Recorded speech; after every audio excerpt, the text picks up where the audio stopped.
Open your medicine cabinet right now. Actually, picture it. The half-empty bottle of children's Tylenol. The allergy pills you take every spring because your body declared war on its own neighborhood. The tube of something for the rash that comes back every August. The travel-size antacids rolling around loose because you've bought that same bottle 4 times this year and never once finished it. Now do the math you've never actually done. The average American household spends close to $600 a year on over-the-counter medicine alone. Not prescriptions, not doctor visits, just the stuff in that cabinet. Over a decade, that's $6,000.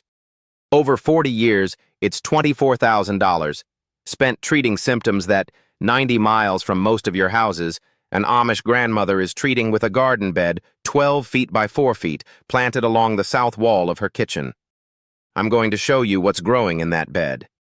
Not folklore, not a TikTok trend. 12 specific plants in a specific order that between them cover cold and flu season. Cuts, burns, upset stomach, anxiety, insomnia, inflammation, and skin conditions that a dermatologist charges $180 an hour to look at. I first saw this garden in the spring of 2021, outside Nappanee, Indiana. The Elkhart-LaGrange settlement, which most people don't even know is the 3rd largest Amish population in the country, bigger than a lot of the Lancaster County footage you've probably seen 100 times. A woman named Miriam Kaufman was kneeling in a bed of what I thought, at first glance, was just decorative flowers. It wasn't decorative. Every single plant in that 12-foot bed had a job. She told me something that stuck with me for years. English people plant flowers to look at. We plant flowers to use. That one sentence is the whole video. Before I walk you through the 12, I need to tell you there's a 13th thing. Not a plant, but a method. It's how these families combine 2 or 3 of these herbs into what Miriam's family calls a sick tea. And it's built around a ratio I have never seen written down outside of a single laminated card taped inside her spice cabinet. I'm going to give you that ratio at the end of this video, because on its own, it's close to useless. It only works once you understand what each individual plant is actually doing. I need to be honest about something. For most of my life, I thought herbal medicine meant sketchy capsules sold on late-night infomercials next to weight loss teas that promised to melt fat while you slept. I was the guy who rolled his eyes. I had a cabinet stuffed with name-brand everything, and I genuinely believed that meant I was taking my health seriously. Then my daughter got a burn on her forearm from a pot handle, and by the time I found the burn cream, expired, by the way, Miriam's neighbor had already split open an aloe leaf from a pot on her windowsill and had it wrapped in cooling my daughter's arm before I'd even located my car keys to drive to a pharmacy. It wasn't a miracle. It was just faster, because it was already there, already growing, already understood. I'm not telling you to throw out your medicine cabinet. I'm telling you that for a huge number of small, everyday things, the things that make up most of that $600 a year, there is a slower, cheaper, and in some cases genuinely more effective option growing in a bed you could build this weekend for under $70. And I want to be clear that slower isn't a weakness I'm glossing over. A crushed leaf pressed on a scrape works in seconds, not minutes. What's slower is the learning curve, knowing what to reach for, and trusting it, the same way you already trust reaching for a specific bottle without reading the label anymore. This isn't just an Amish tradition floating disconnected from any real research. A lot of what's in that garden traces back centuries before the Amish even existed as a distinct group. Nicholas Culpeper's Herbal, published in London in 1653, documents nearly 2/3 of the plants I'm about to show you, with uses that match almost word for word what Miriam described to me. More recently, Ohio State University's Extension Office has published guidance on backyard medicinal herb cultivation, and a 2019 review in the Journal of Ethnopharmacology found measurable antimicrobial and anti-inflammatory activity in several of the plants German and Swiss settler communities brought with them to Pennsylvania and Ohio in the 1700s and 1800s. This is documented plant chemistry, not just grandmother stories, though the grandmother stories are where the practical knowledge of how to actually use it survived. Here's what happened to it in the wider culture. Through most of the 1800s, herbal preparations were standard practice in most American households, rich or poor.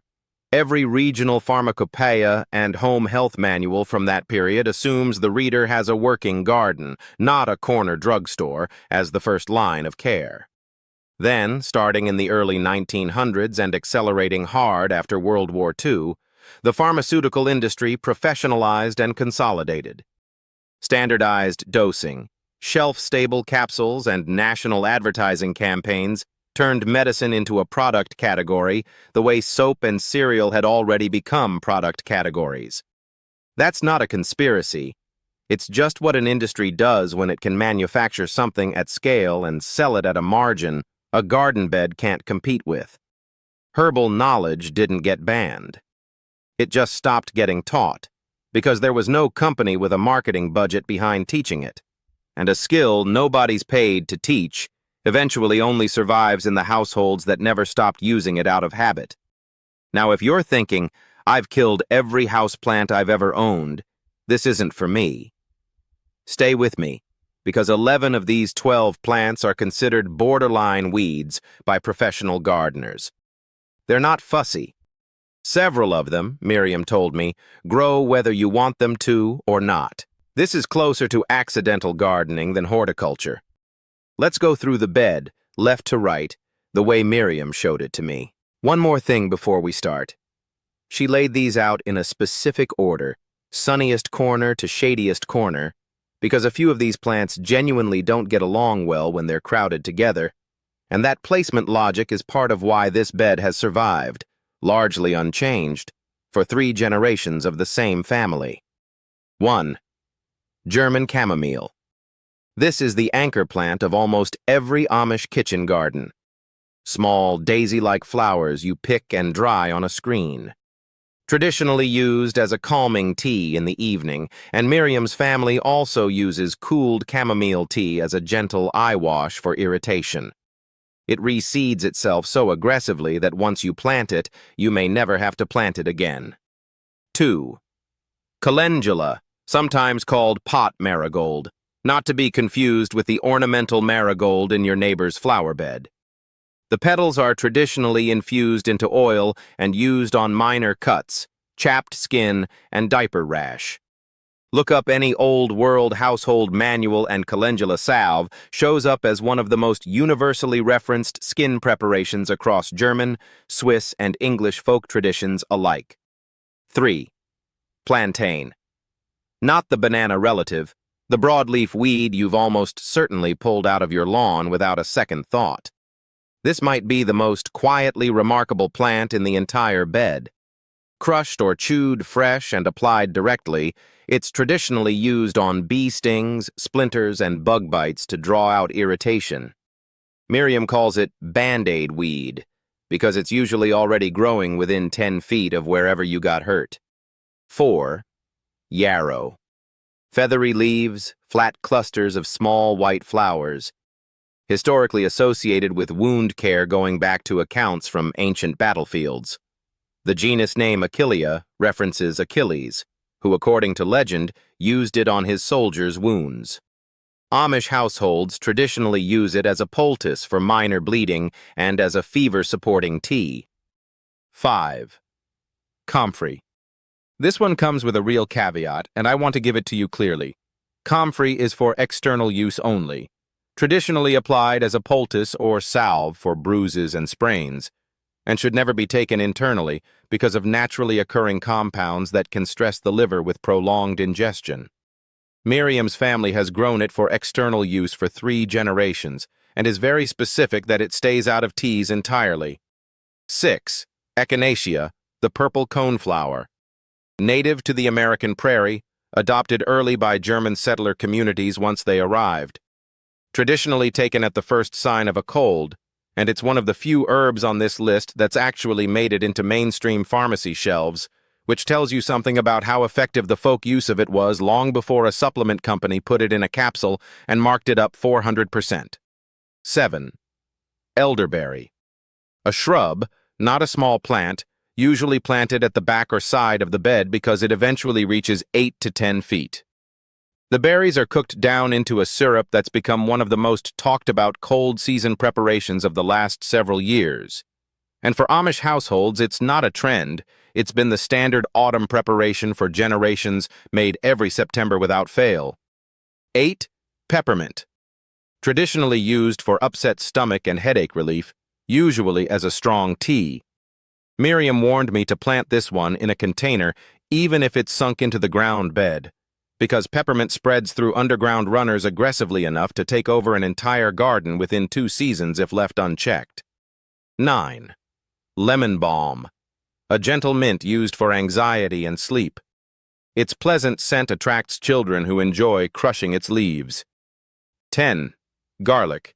Planted at the bed's border, it supports immunity during colds when eaten raw, releasing potent compounds. 11. Ginger. Not always outdoor friendly, Miriam grows hers in pots indoors. It aids digestion and alleviates nausea when steeped in tea. 12. Mullein. Soft gray-green leaves often mistaken for weeds, traditionally brewed for respiratory relief during coughs and skin irritations. With 12 plants, a household saves over $600 in symptom management costs. Building a garden costs under $70, ensuring low maintenance.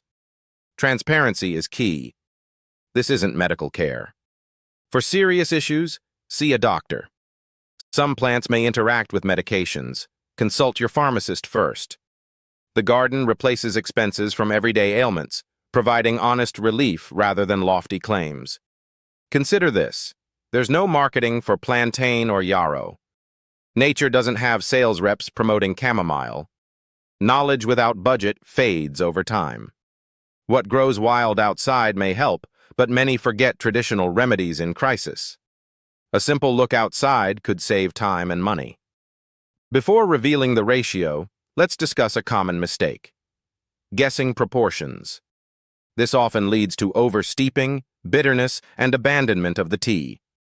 Therefore, precise measurements are crucial. Miriam's laminated card lists her family's sick tea ratio: equal parts dried elderberry and dried chamomile, and a smaller portion of dried yarrow. Steep for 10 minutes, strain, and take warm at the first sign of a cold. Yarrow is vital. It's what transforms the tea into a powerful remedy. One afternoon, Miriam's youngest daughter scraped her knee. Instead of a first aid kit, Miriam used a plantain leaf. She crushed it and applied it to the scrape, calming her daughter quickly. There's power in knowing remedies are nearby, always there. This isn't just about plants, it's about self-sufficiency. Families can rely on what they have at home instead of purchasing remedies. If this resonates with you, you see the value of this knowledge. Share in the comments if your grandmother grew any useful plants near her kitchen door. I'd love to know what they were used for. If you find this helpful, subscribe for more knowledge about the many plants waiting in unfilmed gardens.